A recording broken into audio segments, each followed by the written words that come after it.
Session 6, Pain Relief and Coping Strategies. Part C, Birth Plans, Birth Preferences. Okay, so within your notes is a page that's entitled Birth Preferences. So in that, it kind of gives you a bit of an opportunity to think about, maybe just make a few notes, think about what you would like to use for your birth and for your labour, and what you particular things that you would like from us and we can help you with during your labour and birth. My top tip for you when we're thinking of birth plans and birth preferences is not really having hard and fast ideas about how you'd like it to be. For me, it's more about thinking about everything that's available and having a good understanding about it all so that you can make better choices on the day.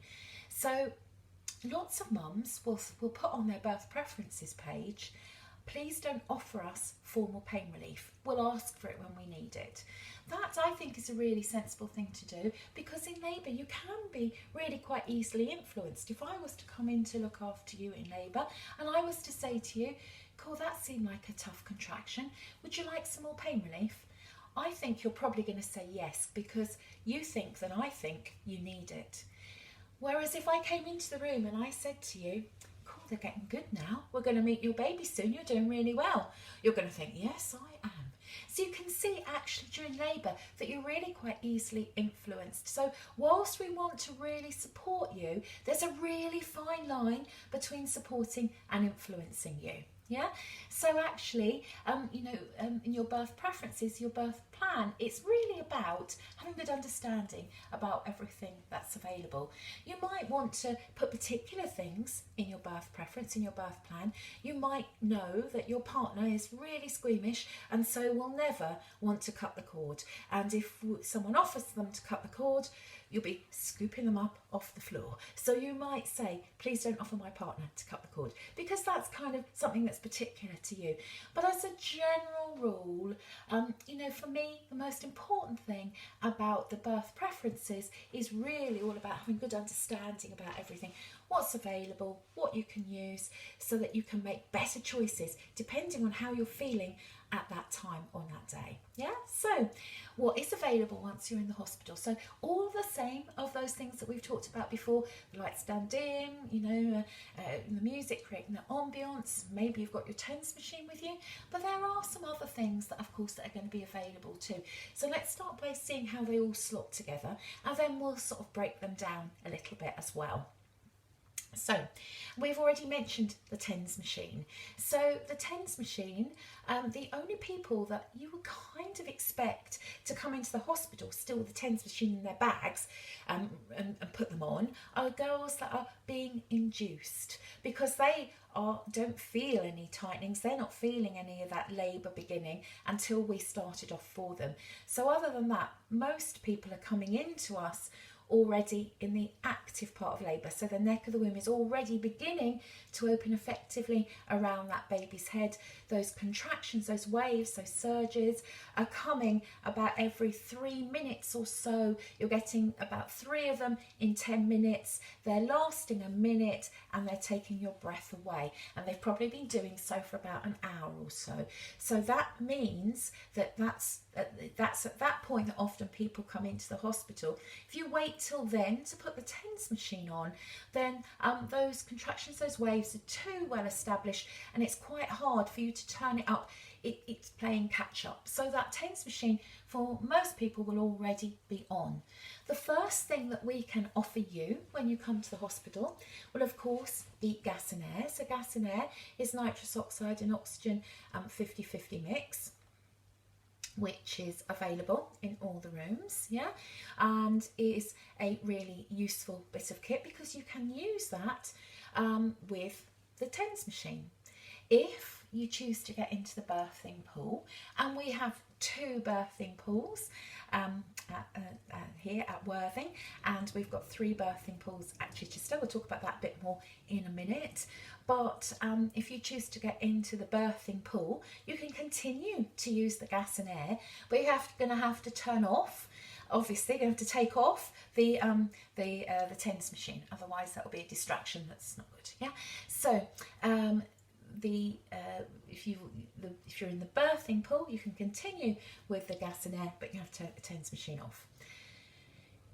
Lots of people, probably about 2/3 of the girls that get in the birthing pool stay put and birth their babies in the birthing pool. Perhaps about 1/3 that get in the pool will get out and birth their babies on dry land.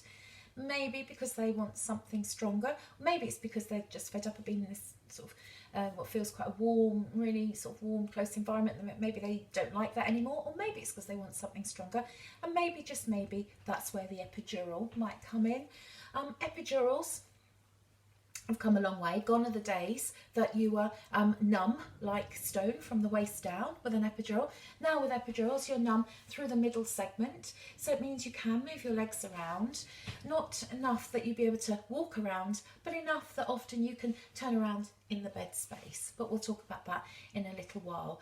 But of course, if you have an epidural, you obviously can't be in the birthing pool, because if you've got an epidural on to start with, if you've got an epidural, you're going to be numb through that middle segment. So how would you hold yourself up in the water? Be a bit like a slippery fish. Yeah. So that's, because that would be too tricky. And also, we've already mentioned in an earlier video that throughout your labour, the midwife that's caring for you in that first stage, in the active part of labour, in the first stage of labour, she is going to be listening into your baby every 15 minutes or so, using the little Dopplers that we use out in the community. Although they look a little bit like a TENS machine, they're perfectly waterproof and they go under the water. So she's going to be listening into your babies using the Doppler. But when you're in the second stage of labour, remember I said she's going to listen in at the end of each contraction. So about every 5 minutes or so at the end of each one. But if you have an epidural, of course, the whole point of it is it makes you numb through that middle segment. So therefore you're not aware when you're having those contractions, not so effectively aware when you're having those contractions. It's the whole point of it. So therefore we need to measure when those contractions are coming.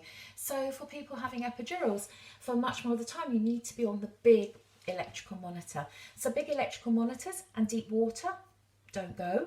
So people often say, if I'm going to if I really want to use the birthing pool, I'm worried there won't be enough. The most common reason for not being able to use the birthing pool is not availability. It's often a medical reason that will stop you getting in the birthing pool. We have got at our trust a couple on both sites, a couple of remote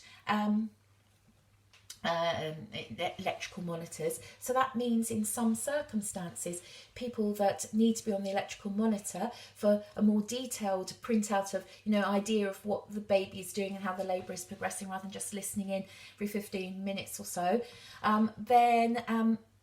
because we've got a couple of the remote ones, in some circumstances you can be in the water and using those remote ones. But if you're having an epidural, you've kind of got the double whammy, because you're numb through that middle segment, so it would be hard to hold yourself up. So if you have an epidural, you won't be going in the birthing pool. Yeah. So basically what I'm saying to you is that the TENS machine, the birthing pool and the epidural all work independently to each other.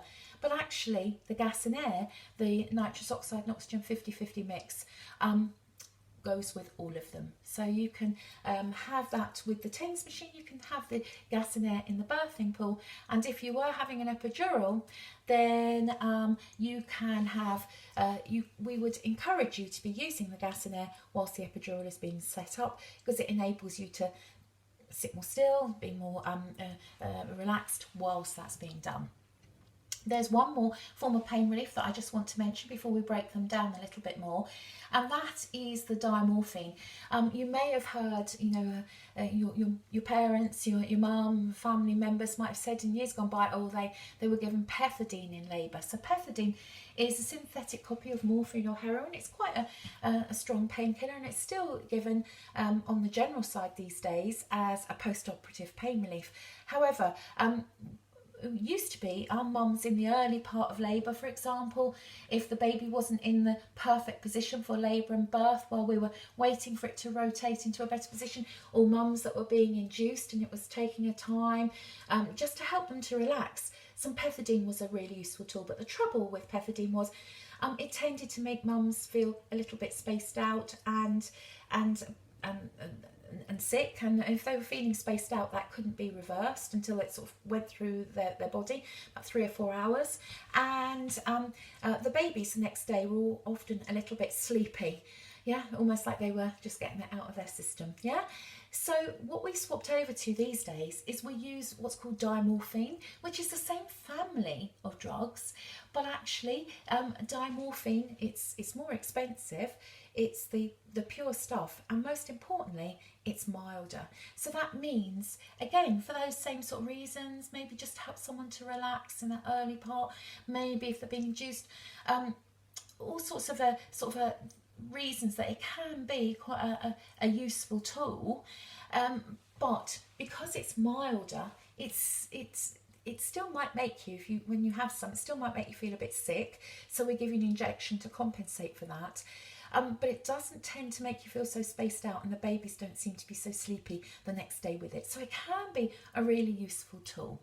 But I would say most commonly what most people will use, and what most people focus on using for labour and birth, is all the things we've already sort of talked about in that early stage of labour, but using the gas and air, using the birthing pool, yeah, and also lots of lovely massage and relaxation from the partners or whoever is supporting you in labour as well, can of course all compound to make this, you know, a continuation of what we started at home, helping you to be most relaxed, so that oxytocin level stays nice and high, and you know that stress hormone stays nice and low.